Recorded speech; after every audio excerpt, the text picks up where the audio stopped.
महाभारत भगवत ज्ञान पर्व अध्याय 145। कुंती का कर्ण को अपना प्रथम पुत्र बताकर उससे पांडव पक्ष में मिल जाने का अनुरोध।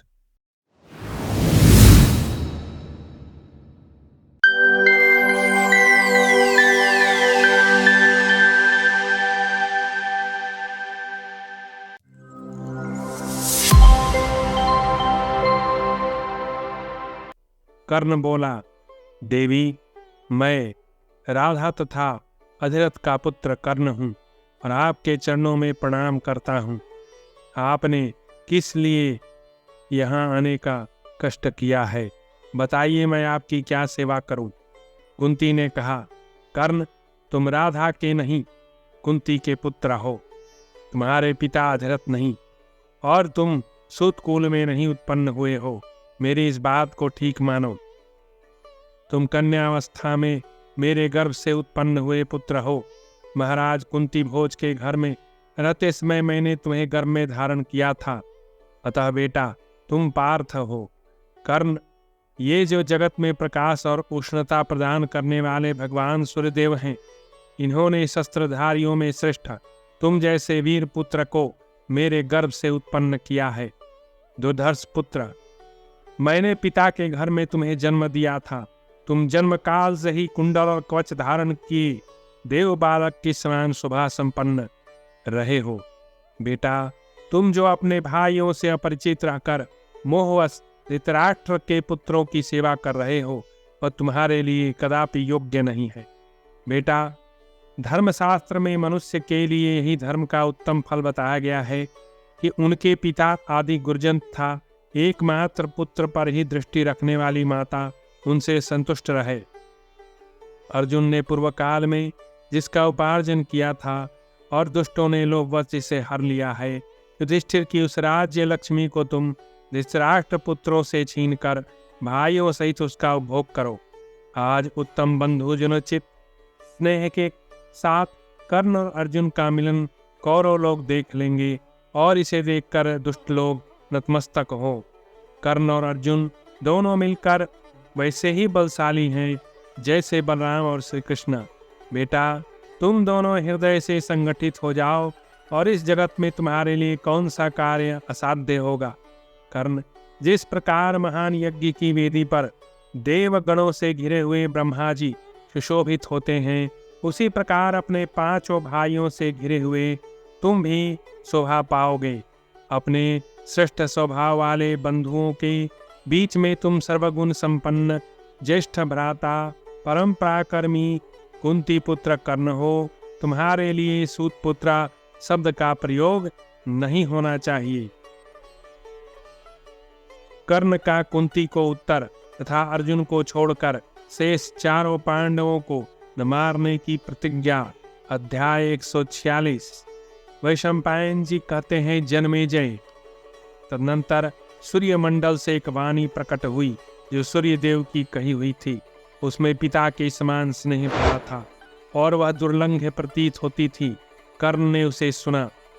वह वाणी इस प्रकार थी, नरश्रेष्ठ कर्ण, कुंती सत्य कहती है, तुम माता की आज्ञा का पालन करो।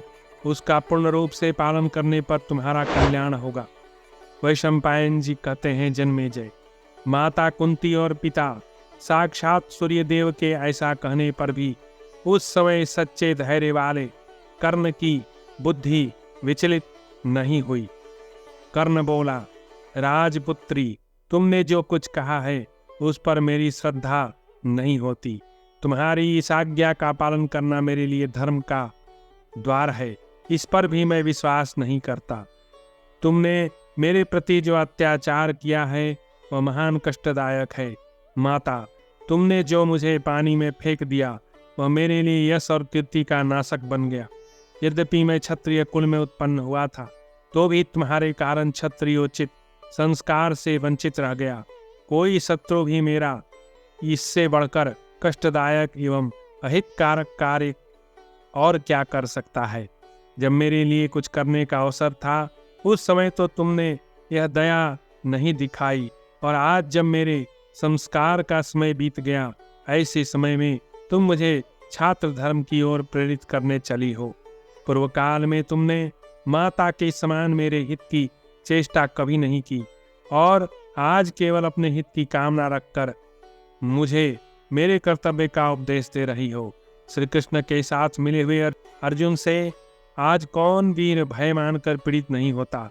यदि इस समय मैं पांडवों की सभा में सम्मिलित हो जाऊं तो मुझे कौन भयभीत नहीं समझेगा। आज से पहले मुझे कोई नहीं जानता था। मैं पांडवों का भाई हूँ। युद्ध के समय मेरा यह संबंध प्रकाश में आया।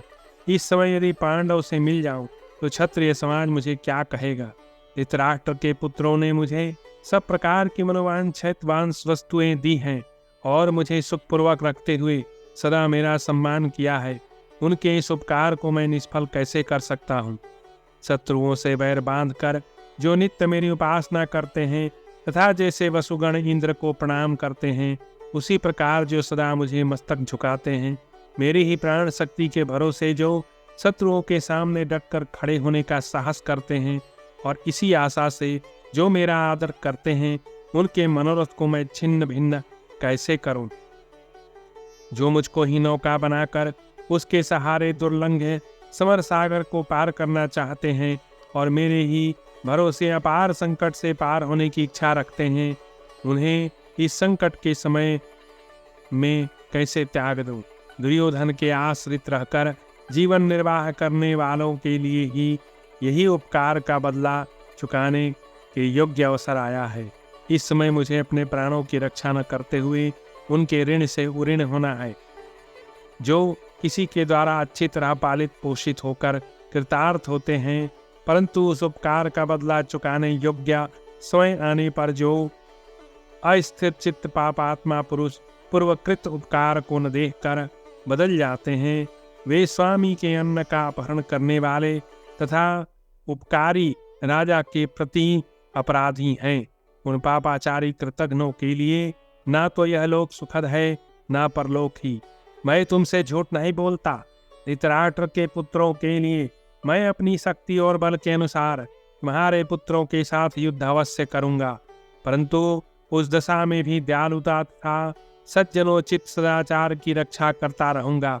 इसलिए लाभदायक होते हुए भी तुम्हारे इस आदेश को आज मैं नहीं मानूंगा।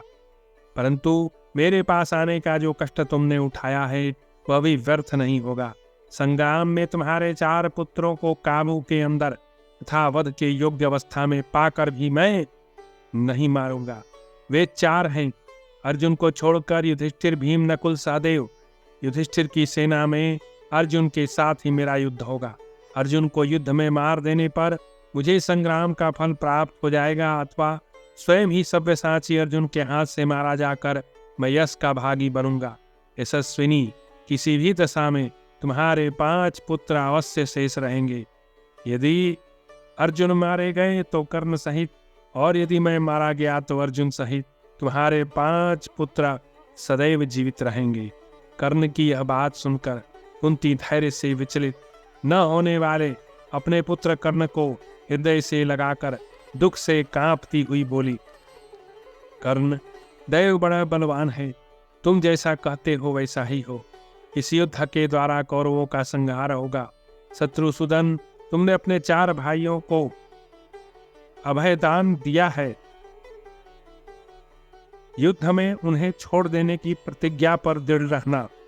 तुम्हारा कल्याण हो, तुम्हें किसी प्रकार का कष्ट न हो।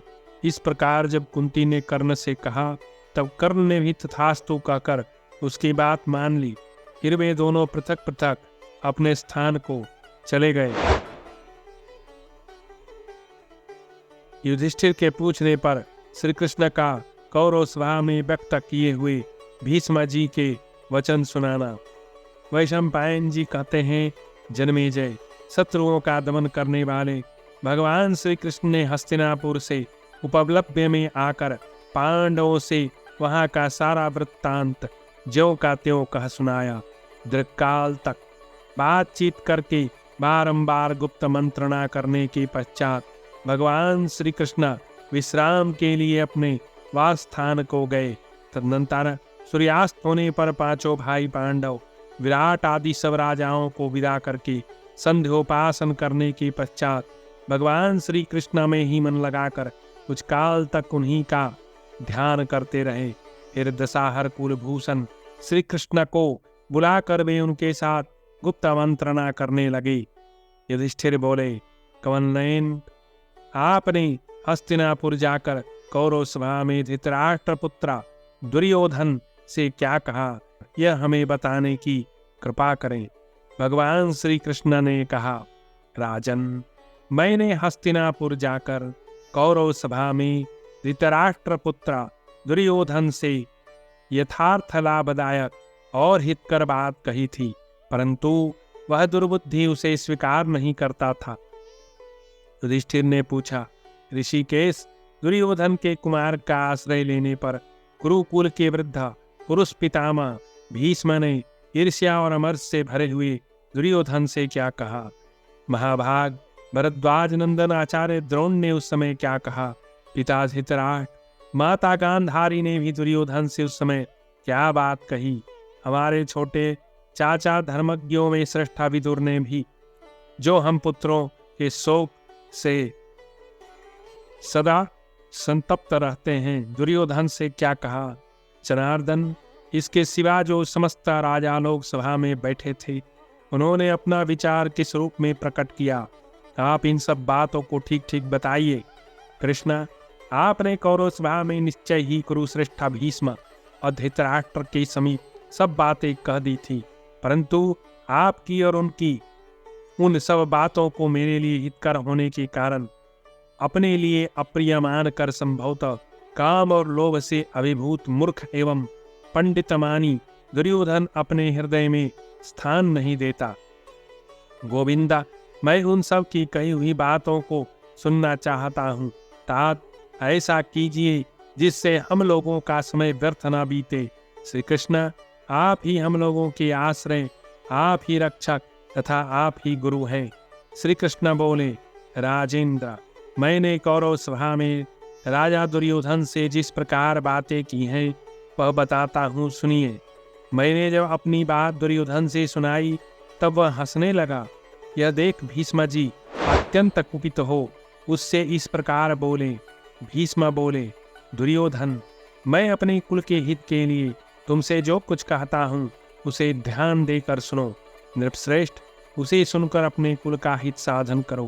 तात, मेरे पिता शांतनु विश्वविख्यात नरेश थे, जो पुत्रवानों में श्रेष्ठ समझे जाते थे।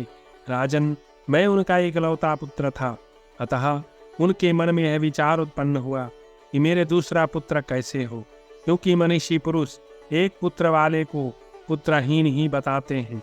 इसी प्रकार इस कुल का उच्छेद न हो और इसके यश का सदा विस्तार होता रहे।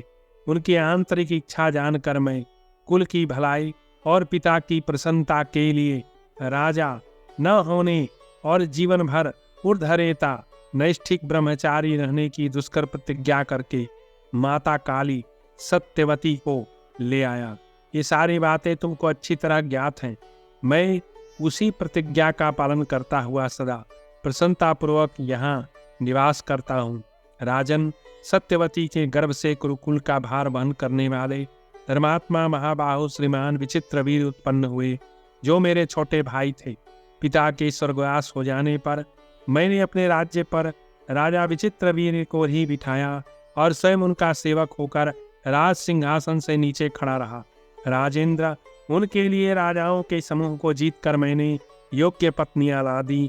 यह वृत्तांत भी तुमने बहुत बार सुना होगा। तदनंतर एक समय मैं परशुराम जी के साथ द्वंद्व युद्ध के लिए समर भूमि में उतरा। उन दिनों परशुराम जी के भय से यहाँ के नागरिकों ने राजा विचित्रवीर्य को इस नगर से दूर हटा दिया था। वे अपनी पत्नियों में अधिक आसक्त होने के कारण राज्य क्षमा के रोग से पीड़ित हो मृत्यु को प्राप्त हो गए। तब बिना राजा के राज्य में देवराज इंद्र ने वर्षा बंद कर दी। उस दशा में सारी प्रजा क्षुधा के भय से पीड़ित हो मेरे ही साथ दौड़ी आई। प्रजा बोली, शांतनु के कुल की वृद्धि करने वाले महाराज, आपका कल्याण हो। राज्य की सारी प्रजा क्षीण होती जा रही है। आप हमारे अभ्युदय के लिए राजा होना स्वीकार करें और अनावृष्टि आदि ईतियों का भय दूर कर दें। गंगानंदन, आपकी सारी प्रजा अत्यंत भयंकर रोग से पीड़ित है। प्रजाओं में से बहुत थोड़े से लोग जीवित बचे हैं, अतः आप उन सब की रक्षा करें। वीर, आप रोगों को हटावें और धर्मपूर्वक प्रजा का पालन करें। आपके जीते जी इस राज्य का विनाश न हो जाए। भीष्म जी कहते हैं, प्रजाओं की यह करुण पुकार सुनकर भी प्रतिज्ञा की रक्षा, सदाचार का स्मरण करके मेरा मन क्षुब्ध नहीं हुआ। महाराज, तदनंतर मेरी कल्याणमयी माता सत्यवती, पूर्वासी सेवक पुरोहित, आचार्य, बहुश्रुत ब्राह्मण अत्यंत संतप्त हो मुझसे बार बार कहने लगे, तुम ही राजा हो, नहीं तो महाराज प्रतीप के द्वारा सुरक्षित राष्ट्र तुम्हारे निकट पहुंचकर नष्ट हो जाएगा। अतः महामते, तुम हमारे हित के लिए राजा हो जाओ। उनके ऐसा कहने पर मैं अत्यंत आतुर और दुखी हो गया और मैंने हाथ जोड़कर उन सब से पिता के महत्व की ओर दृष्टि रखकर की हुई प्रतिज्ञा के विषय में निवेदन किया। फिर माता सत्यवती से कहा, माँ, मैंने उस कुल की वृद्धि के लिए और विशेषतः तुम्हें ही यहाँ ले आने के लिए राजा न होने और नैष्ठिक ब्रह्मचारी रहने की बारंबार प्रतिज्ञा की है। अतः तुम इस राज्य का बोझ संभालने के लिए मुझे नियुक्त न करो। राजन, तत्पश्चात पुनः हाथ जोड़कर माता को प्रसन्न करने के लिए मैंने विनय पूर्वक कहा, अम्ब, मैं राजा शांतनु से उत्पन्न होकर कौरव वंश की मर्यादा का वहन करता हूँ, अतः अपनी की हुई प्रतिज्ञा को झूठी नहीं कर सकता। यह बात मैंने बार बार दोहराई। इसके बाद फिर कहा, पुत्र वत्सले, विशेषतः तुम्हारे लिए ही मैंने यह प्रतिज्ञा की थी। मैं तुम्हारा सेवक और दास हूँ, मुझसे वह प्रतिज्ञा तोड़ने के लिए न कहो। महाराज, इस प्रकार माता तथा अन्य लोगों को अनुनय विनय के द्वारा अनुकूल करके माता के सहित मैंने महामुनि व्यास को प्रसन्न करके भाई की स्त्रियों से पुत्र उत्पन्न करने के लिए उनसे प्रार्थना की। भरत कुलभूषण महर्षि ने कृपा की और उन स्त्रियों से 3 पुत्र उत्पन्न किए। तुम्हारे पिता अंधे थे, अतः नेतेंद्रिय से हीन होने के कारण राजा न हो सके। तब लोक विख्यात महामना पांडु इस देश के राजा हुए। पांडु राजा थे और उनके पुत्र पांडव पिता की संपत्ति के उत्तराधिकारी थे। अतः वत्स, दुर्योधन, तुम कलह न करो, आधा राज्य पांडवों को दे दो। मेरे जीते जी मेरी इच्छा के विरुद्ध दूसरा कौन पुरुष यहाँ राज्य शासन कर सकता है। ऐसा समझकर मेरे कथन की अवहेलना न करो। मैं सदा तुम लोगों में शांति बनी रहने की शुभ कामना करता हूँ। राजन, मेरे लिए तुम में और पांडवों में कोई अंतर नहीं है। तुम्हारे पिता का, गांधारी का और विदुर का भी यही मत है। तुम्हें बड़े बूढ़ों की बात सुननी चाहिए। मेरी बात पर शंका न करो, नहीं तो तुम सबको, अपने को और इस भूतल को भी नष्ट कर दोगे। द्रोणाचार्य, विदुर तथा गांधारी के युक्ति युक्त एवं महत्वपूर्ण वचनों का भगवान श्री कृष्ण के द्वारा कथन। अध्याय 148। भगवान श्री कृष्ण कहते हैं, राजन, तुम्हारा कल्याण हो।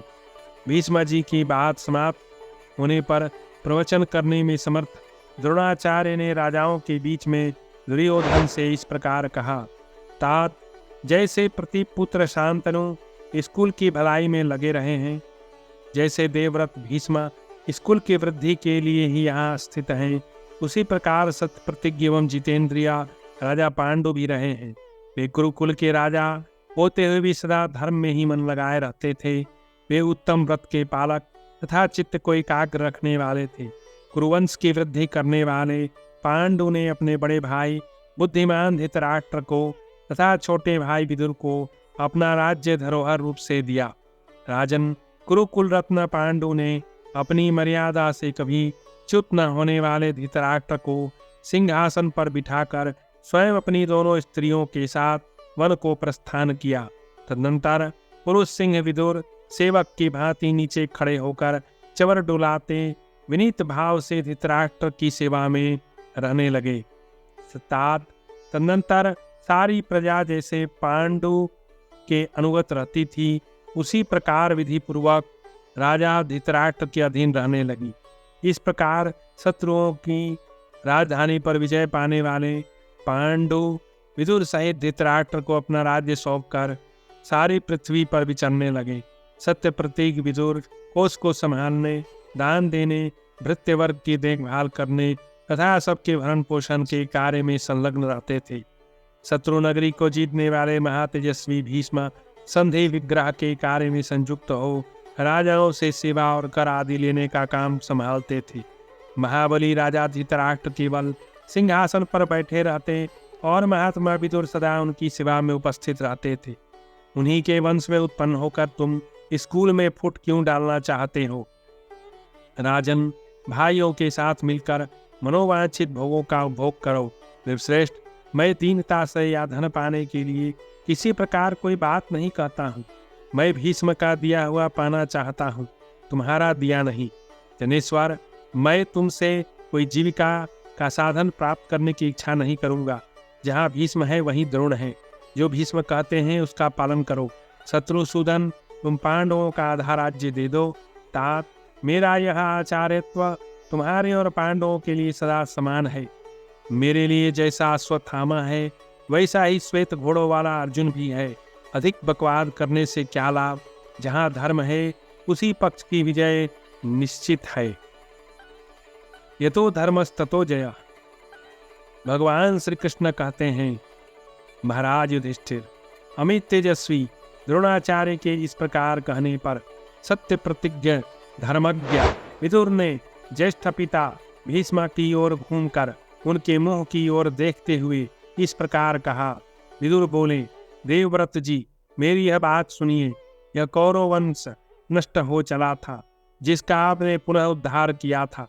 मैं भी उसी वंश की रक्षा के लिए विलाप कर रहा हूँ, परंतु न जाने क्यों आप मेरे कथन की उपेक्षा कर रहे हैं। मैं पूछता हूँ, यह कुलंगार दुर्योधन इस कुल का कौन है, जिसके लोभ के वशीभूत होने पर भी आप उसकी बुद्धि का अनुसरण कर रहे हैं? लोभ ने इसकी विवेक शक्ति हर ली है, इसकी बुद्धि दूषित हो गई है तथा यह पूरा अनार्य बन गया है। यह शास्त्र की आज्ञा का उल्लंघन करता ही है। धर्म और अर्थ पर दृष्टि रखने वाले अपने पिता की ही बात नहीं मानता है। निश्चय ही एकमात्र दुर्योधन के कारण ये समस्त कौरव नष्ट हो रहे हैं। महाराज, ऐसा कोई उपाय कीजिए जिससे इनका नाश न हो। महामते, जैसे चित्रकार किसी चित्र को बनाकर एक जगह रख देता है, उसी प्रकार आपने मुझको और धृतराष्ट्र को पहले से ही निकम्मा बनाकर रख दिया है। महाबाहो, जैसे प्रजापति प्रजा की सृष्टि करके पुनः उसका संहार करते हैं, उसी प्रकार आप भी अपने कुल का विनाश देखकर उसकी उपेक्षा न कीजिए। यदि इन दिनों विनाश काल उपस्थित होने के कारण आपकी बुद्धि नष्ट हो गई हो, तो मेरे और धृतराष्ट्र के साथ वन में पधारिए, अथवा जिसकी बुद्धि सदा छल कपट में लगी रहती है, उस परम दुर्बुद्धि धृतराष्ट्र पुत्र दुर्योधन को शीघ्र ही बांधकर पांडवों द्वारा सुरक्षित इस राज्य का शासन कीजिए। निर्श्रेष्ठ, प्रसन्न होइए। पांडवों, कौरवों तथा अमित तेजस्वी राजाओं का महान विनाश दृष्टिगोचर हो रहा है। ऐसा कहकर दीन चित्त विदुर जी चुप हो गए और विशेष चिंता में मग्न होकर उस समय बार बार लंबी सांसें खींचने लगे। तदनंतर राजा सुबल की पुत्री गांधारी अपने कुल के विनाश से भयभीत हो क्रूर स्वभाव वाले पाप बुद्धि दुष्ट पुत्र दुर्योधन से समस्त राजाओं के समक्ष क्रोधपूर्वक यह धर्म और अर्थ से युक्त वचन बोली। गांधारी बोली, दुर्योधन, जो राजा ब्रह्मर्षि तथा अन्य सभासद इस राज्य सभा के भीतर आए हैं, वे सब लोग मंत्री और सेवकों सहित तुम पापी दुर्योधन के अपराध को सुने। मैं वर्णन करती हूँ। हमारे यहाँ परंपरा से चला आने वाला कुल धर्म यही है कि यह कुरु राज्य पूर्व अधिकारी के कम से उपभोग में आवे, अर्थात पहले पिता के अधिकार में रहे, फिर पुत्र के, पिता के जीते जी पुत्र राज्य का अधिकारी नहीं हो सकता, परंतु अत्यंत क्रूर कर्म करने वाले पाप बुद्धि दुर्योधन, तुम अपने अन्याय से इस कौरव राज्य का विनाश कर रहा है। इस राज्य पर अधिकार के रूप में परम बुद्धिमान धृतराष्ट्र और उनके छोटे भाई दूरदर्शी विदुर स्थापित किए गए थे। दुर्योधन, इन दोनों का उल्लंघन करके तू आज मोहवश अपना प्रभुत्व कैसे जमाना चाहता है? राजा धृतराष्ट्र और विदुर, ये दोनों महानुभाव भी भीष्म के जीते जी पराधीन ही रहेंगी। भीष्म के रहते इन्हें राज्य लेने का कोई अधिकार नहीं है, परंतु धर्मज्ञ होने के कारण ये नरश्रेष्ठ महात्मा गंगानंदन राज्य लेने की इच्छा ही नहीं रखते हैं। वास्तव में यह दुर्धर्ष राज्य महाराज पांडु का है। उन्हीं के पुत्र इसके उत्तराधिकारी हो सकते हैं, दूसरे नहीं। अतः यह सारा राज्य पांडवों का है, क्योंकि बाप दादों का राज्य पुत्र पौत्रों के पास ही जाता है। गुरुकुल के श्रेष्ठ पुरुष, सत्य प्रतिज्ञ एवं बुद्धिमान महात्मा देवव्रत जो कुछ कहते हैं उसे राज्य और स्वधर्म का पालन करने वाले हम सब लोगों को बिना काट छाट किए पूर्ण रूप से मान लेना चाहिए, अथवा इन महान व्रतधारी भीष्म जी की आज्ञा से यह राजा धृतराष्ट्र तथा विदुर भी इस विषय में कुछ कह सकते हैं और अन्य सुहृदों को भी धर्म को सामने रखते हुए उसी का सुदीर्घ काल तक पालन करना चाहिए। कौरवों के इस न्यायतः प्राप्त राज्य का धर्मपुत्र युधिष्ठिर ही शासन करें और वे राजा धृतराष्ट्र तथा शांतनुनंदन भीष्म से कर्तव्य की शिक्षा लेते रहें।